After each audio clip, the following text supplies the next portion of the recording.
Hello and welcome to my channel, Boo Snakes and More. For more videos like this, also watch my other house channel, A&A Snakes and Stuff.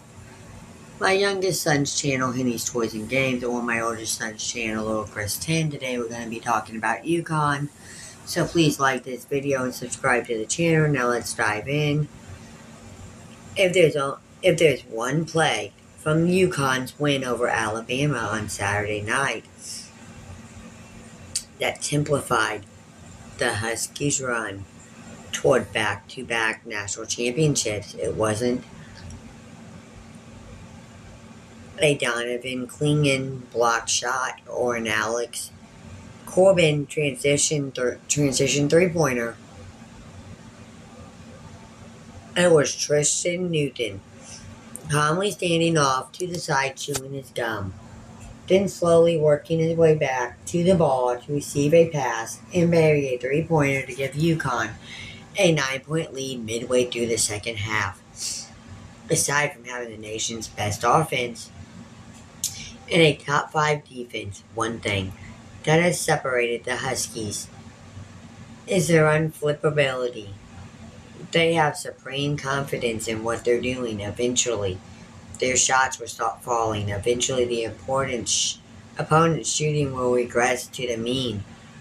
Eventually, the better team will win.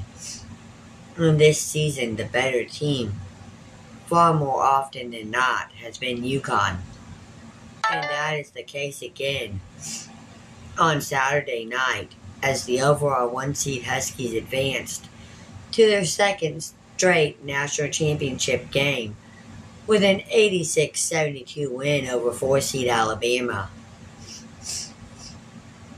UConn will face fellow 1-seed Purdue, which beat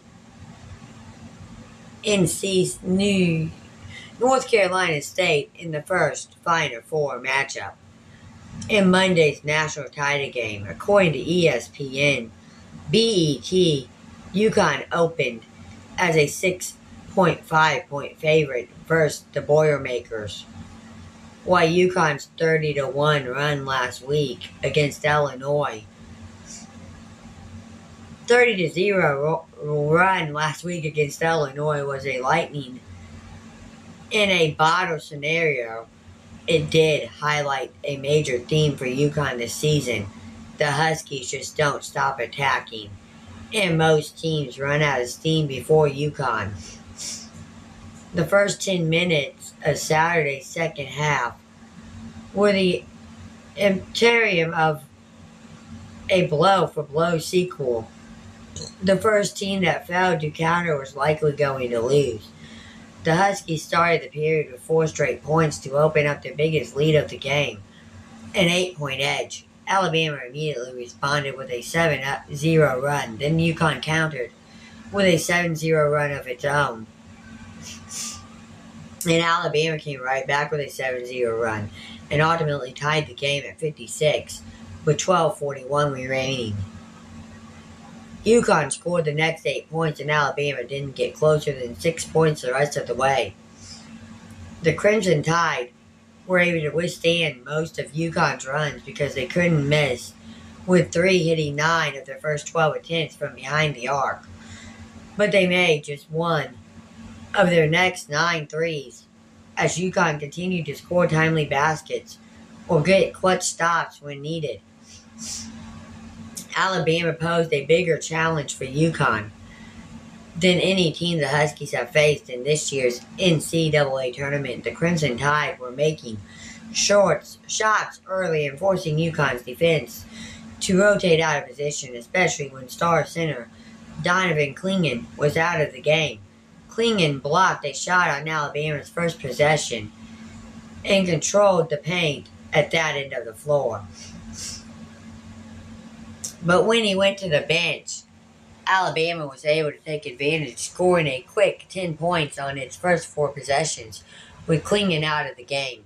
After UConn trailed for just 28 seconds in its first 4 games of this year's NCAA tournament, Alabama led the Huskies for almost 5 minutes in the first half of Saturday's game.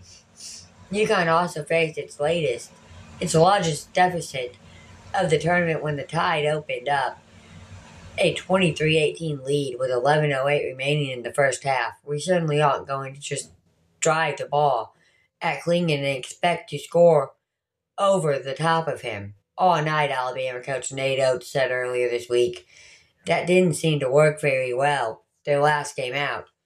All week, Alabama wasn't shy about its identity and what got the team to the Final Four, 3-point shooting. The Crimson Tide made 16 shots from behind the arc in the regional final against Clemson and had made at least 11 threes in 3 of their 4 NCAA tournament games.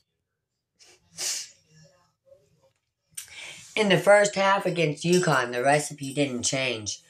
3 of Alabama's first 4 field goals were 3-pointers, including a Grant Nelson triple on the Tide's first possession. They shot 8 for 11 from the perimeter in the first half. It all depends on how the defense wants to guard us.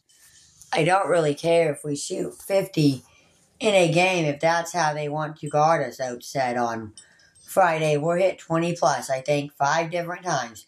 Can't make 20 if you're not taking 40, 50 of them. Let them fly.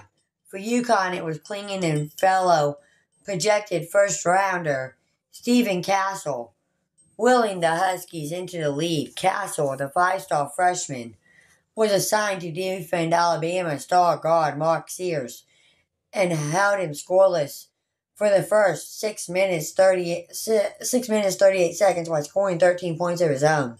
The Crimson Tide were giving Castle, a 26.2% three-point shooter on the season, plenty of space on the offensive end, with Nelson cheating him off to help clog the lane around Kerrigan. Castle responded by burying 2 early threes and showing plenty of aggressiveness driving to the rim.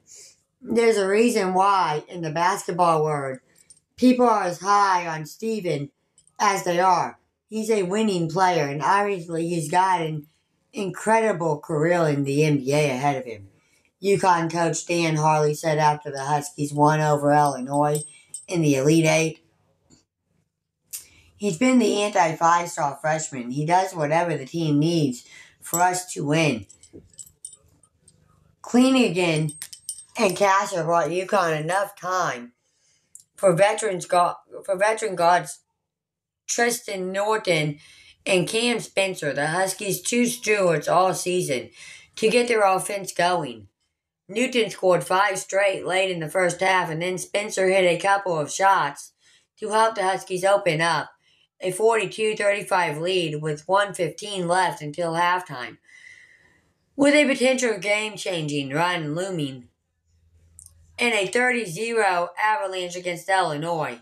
Just 1 week ago, it was Sears who kept Alabama within an arm's reach going into the break.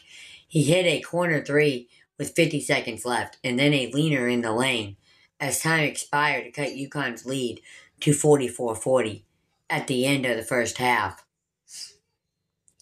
Thank you for watching this video, and peace out till the next one.